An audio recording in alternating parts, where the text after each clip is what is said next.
CBSE board का result लेकर आया है बैंक ऑफ बड़ौदा। नमस्कार दर्शकों, आप देख रहे हैं अमर उजाला डिजिटल और मैं अलीगढ़ से चमन शर्मा।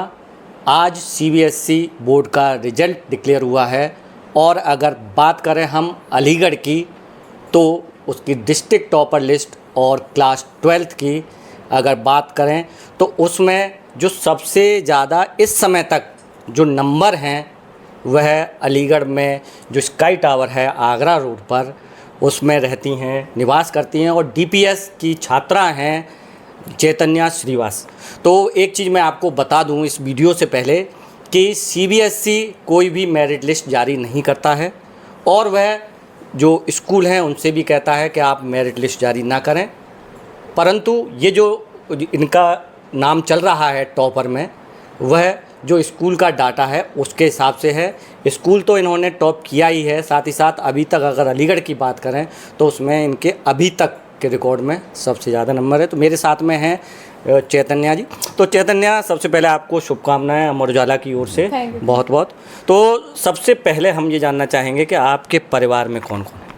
मेरे परिवार में सबसे पहले तो मेरे माँ बाप, मेरे पापा, ये मेरी मम्मी और मेरा छोटा भाई। अच्छा, ये छोटा भाई आपका क्या पढ़ रहा है? छोटा भाई अभी तो 9th में ही है, तो जनरल स्टडीज़ जो होती हैं वही पढ़ रहा है। अच्छा, आपके पिताजी क्या करते हैं? मेरे पिताजी और माताजी दोनों ही प्राइमरी में हेड हैं। अच्छा, हाँ, टीचर हैं? टीचर हैं दोनों ही। अच्छा, सबसे पहले जानना चाहेंगे हम आपकी 10th की बात करें, क्योंकि सबसे पहले जो प्राथमिक सीढ़ी होती है अगर पढ़ाई की कहें बोर्ड को देखते हुए, तो 10th में आपका रिजल्ट क्या रहा था?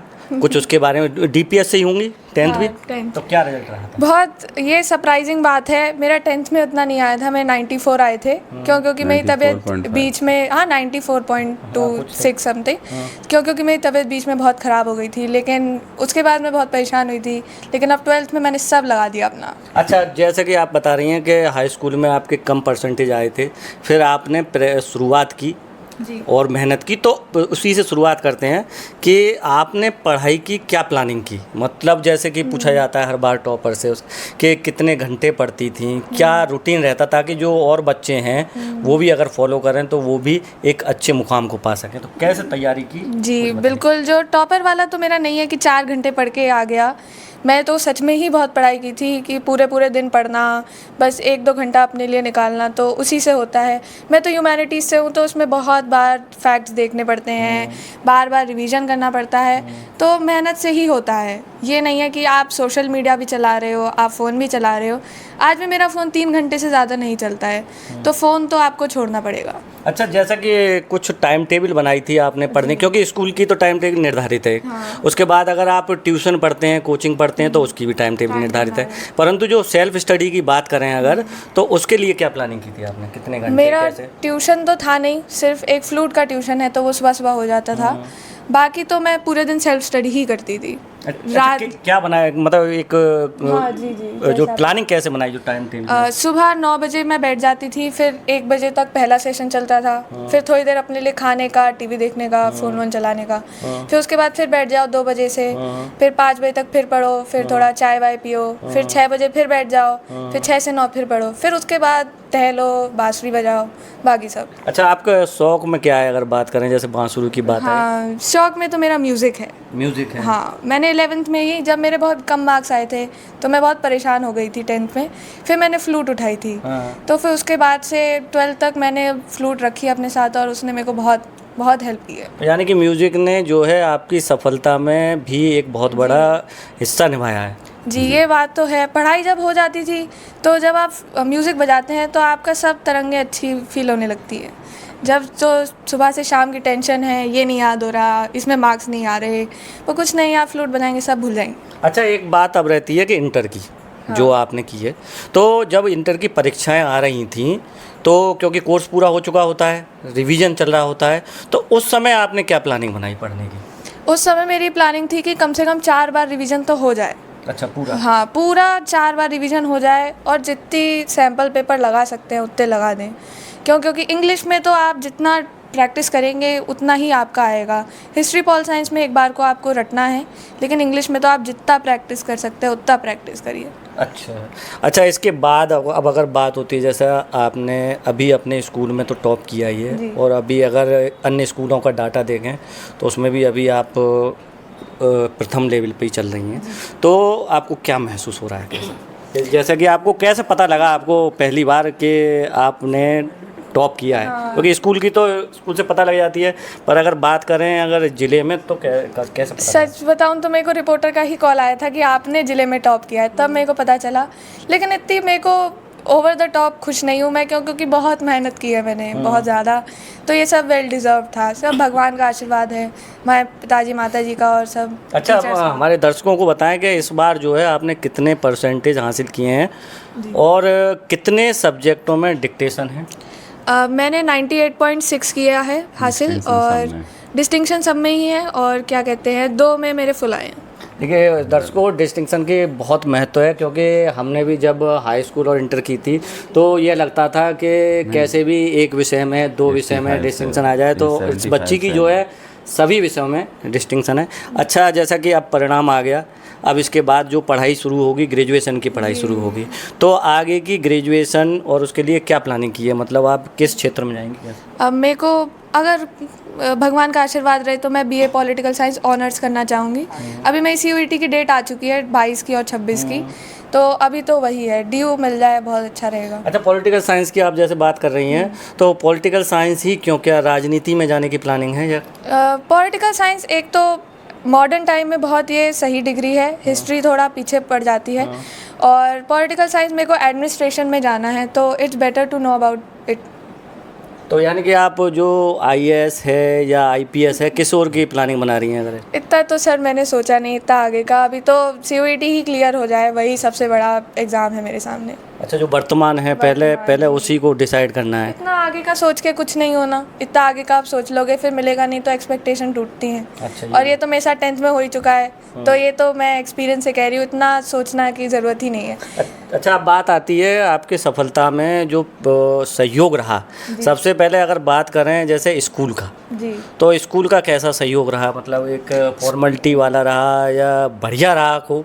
नहीं, स्कूल का तो बहुत बढ़िया सपोर्ट था मेरा, मेरे टीचर्स, मेरे जो क्लास टीचर है झा सर, सब मेरी प्रिंसिपल और पूरी फैकल्टी इंग्लिश की सब ने बहुत सपोर्ट किया है। उनके नोट्स आज भी मेरे पे रखे हैं, मैंने इतनी कॉपियाँ चेक कराने के लिए दी हैं, उन्होंने सब चेक कराया है। एंड ऑब्वियसली मेरे घर में तो मेरा बहुत सपोर्ट रहा है माँ बाप से। मैंने लिटरली घर का कोई काम नहीं किया जो घर में, मतलब माँ बाप काम नहीं करने देते थे? माँ बाप काम नहीं करने देते, तुम जाओ पढ़ो, हम कर रहे हैं सब काम। अच्छा। और मेरे दोस्तों ने मेरा बहुत मेरा हेल्प की है, भाई सब, मेरा जो काम होता था वो मेरा भाई करता था। अच्छा ज़्यादातर। अच्छा, जैसा कि अगर बात होती है इस समय की सोशल मीडिया की, जैसा कि यूट्यूब है, फेसबुक है, व्हाट्सएप है, तो आप सोशल मीडिया के लिए क्या कहेंगे कि पढ़ाई में ये कितना सहयोगी है या अवरोधी है? अवरोधी है ये पढ़ाई में, बिल्कुल। इंस्टाग्राम तो सच में ही बहुत बेकार चीज़ है, ये बच्चों को नहीं चलाना चाहिए, क्योंकि इसमें एज रिस्ट्रिक्टेड कंटेंट बहुत ज़्यादा है। मैं किसी भी सोशल मीडिया साइट पे नहीं हूँ, बस व्हाट्सएप पे हूँ, क्योंकि मेरे दोस्त उसमें हैं, वरना और किसी पे नहीं। अच्छा, जैसे कि कई जो टॉपर हैं, जो अभी यूपी बोर्ड का भी रिजल्ट निकला, तो कईयों का ये भी कहना था कि यूट्यूब ने उनकी पढ़ाई में बहुत बड़ा सहयोग किया कि कंटेंट को किस तरीके से समझा जाए, तो उसमें क्या कहेंगे? ये तो बात है, यूट्यूब पे इतना फ्री का आपको मटेरियल मिल रहा है, बच्चे लेकिन उसकी तरफ जाते नहीं हैं। यूट्यूब पे वो व्लॉग्स देखेंगे और ब्यूटी इन्फ्लुएंसर देखते हैं। अब आप अच्छे लोगों को देखेंगे तो ऑब्वियसली आपका विकास ही होगा।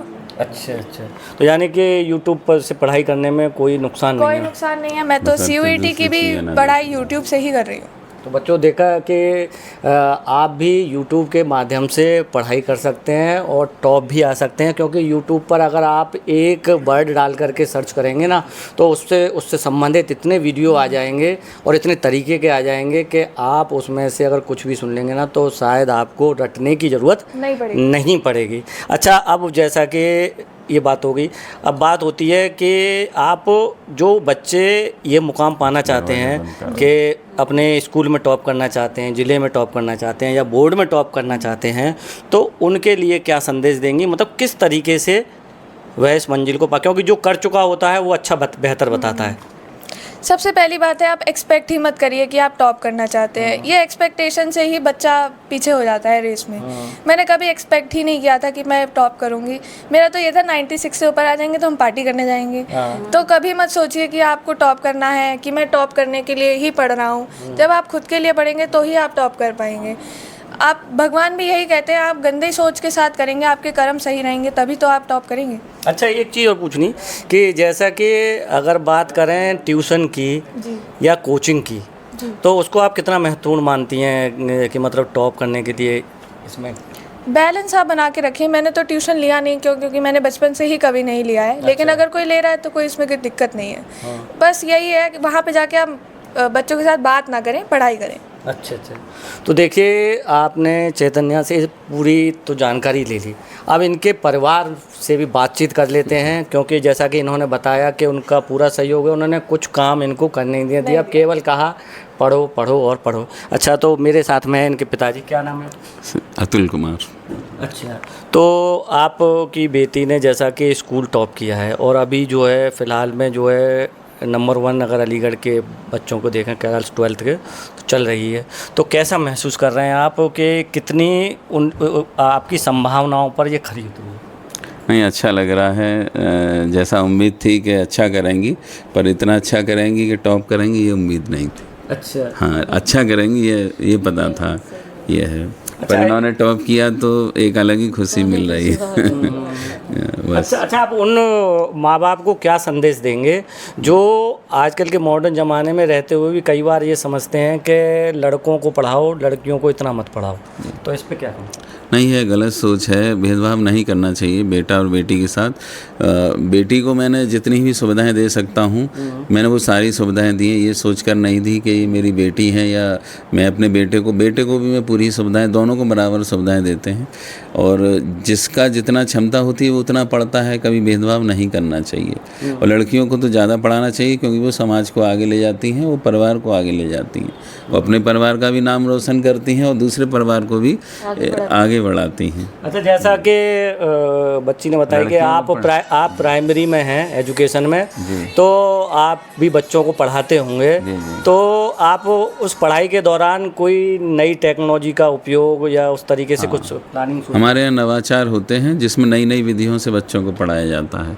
तो वो सारे नवाचारों का हम लोग प्रयोग करते हैं। मैं तो ग्रामीण क्षेत्र में पढ़ाता हूँ, वहाँ तो बहुत गरीब तबके के बच्चे आते हैं, तो उनको तो पढ़ाई की बहुत ज़्यादा ज़रूरत है। तो उनको जितना अच्छे से अच्छा पढ़ा सकते हैं वो कोशिश पूरी की जाती है। अच्छा जी, आपका नाम? मेरा नाम निरुपमा है। अच्छा, तो आप वो, क्योंकि जैसा बच्ची ने बताया कि आपने सब काम स्वयं किया या आपके बेटे ने किया, आपने इनको कुछ नहीं करने दिया, केवल पढ़ाई। हाँ। तो अब आगे की क्या सोच रखी है कि मतलब अपने आप, क्योंकि खुद टीचर हैं, तो ये सोच रखी है कि आपके अनुसार ये बनेगी या फिर अपनी जो इच्छा होगी उसके अनुसार? जो इनकी इच्छा होगी। मैंने चैतन्या तो 10th तक साइंस से रही है, और जब 10th इनका पास आउट हो गई तो मैंने कहा बेटा तुम्हें जो पसंद हो वो सब्जेक्ट चूज़ करना, हम लोग के अकॉर्डिंग तुम्हें अपने लाइफ में डिसीजन लेने की ज़रूरत नहीं करियर के मामले में। तो इन्होंने कहा मुझे ह्यूमैनिटी में जाना, तो उन्होंने कहा ठीक है तुम फ्री हो, ह्यूमैनिटी लो। तो इन्होंने ह्यूमैनिटी ली और फिर अपना किया परफॉर्म। इन्होंने अपनी पूरा कैपेसिटी से अपना प्रिपरेशन की और रिजल्ट आप लोग के सामने है। जी। अच्छा, ये जो है चैतन्या के भाई हैं, तो इनसे ही पूछते हैं कि बेटा कैसा लग रहा है, तुम्हारी बहन का आज इंटरव्यू हो रहा है और उसने जो है अपने स्कूल में टॉप किया है और डिस्ट्रिक्ट में भी अच्छे नंबर लाएंगे? पहले तो मैं खुश हूँ कि इनके 98.6 हैं, बहुत अच्छी बात है, इन्होंने मेहनत बहुत करी है। दूसरा मैं इसलिए भी खुश हूँ कि मुझे काम नहीं करना पड़ेगा, क्योंकि मैं काम इतना कराया है इनने। इनसे पूरा रिवाइंड लूँगा, काम कराऊँगा इनसे अब तो। अच्छा, तो आप जैसे कि आप इस समय 9th में पढ़ रहे हैं, तो अब आपका भी अगले साल बोर्ड होगा, तो आप भी क्या इनके जो मतलब प्लानिंग है उसकी तरीके से करके टॉप की श्रेणी में आना चाहते हैं? मैं टॉप तो नहीं, लेकिन इनकी तरह ही पढ़ूंगा ताकि मेरे मार्क्स अच्छे हैं, क्योंकि अभी 1-2 दिन से मैं सही नहीं आ रहे। अच्छा। तो दर्शकों, आपने जाना पूरी तरीके से पूरी प्लानिंग के किस तरीके से इन्होंने तैयारी की, किस ने इनकी सफलता में सहयोग किया और किस तरीके से इन्होंने यह सफलता पाई। आप देखते रहिए अमर उजाला। मैं अलीगढ़ से चमन शर्मा। आपके कठिन परिश्रम से ये शानदार सफलता मिली है। अब बैंक ऑफ बड़ौदा की शिक्षा ऋण के साथ बनाए अपने भविष्य को उज्जवल।